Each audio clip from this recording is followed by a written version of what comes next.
హనుమాన్ చాలీసా చేశారు తులసీదాస్ గారు. కళ్ళు మూసుకుని హనుమని తెలుసుకుని హనుమాన్ చాలీసా చేస్తుంటే భటులు వచ్చి కొరడాలు పట్టుకుని కొట్టడానికి పైకెత్తుతున్నారు. ఆశ్చర్యం ఏమిటంటే ఆ రోజున పాదుషా కోట అంతఃపురం అంతటా పెద్ద పెద్ద కోతులు వచ్చి ప్రతి సైనికుడి చెయ్యి పట్టుకున్నాయి కదలకుండా. పాదుషా భయపడిపోయి సింహాసనం దిగి కిందకొచ్చి తులసీదాస్ గారి కాళ్ళ మీద పడ్డాడు. అప్పుడు ఖచ్చితంగా పూర్తయిపోయింది హనుమాన్ చాలీసా. ఆ తులసీదాస్ గారి చదివినప్పుడు అన్ని కోతుల రూపంలో వచ్చి ఎదురుగుండా హనుమ నిలబడి కాపాడారు తులసీదాస్ గారిని.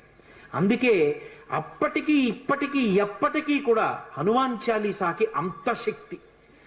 తులసీదాస్ గారు ఎప్పుడు మాట్లాడుతూ ఉండేవారు స్వామి హనుమతోటి. రామాయణ రచన చేసేటప్పుడు రామచరితమానస్ రాసేటప్పుడు ఏ ఏ ఘట్టం దగ్గరికి వచ్చేటప్పటికి ఆయా ఘట్టం దగ్గర మళ్ళీ హనుమకి చదివి వినిపిస్తూ ఉండేవారు.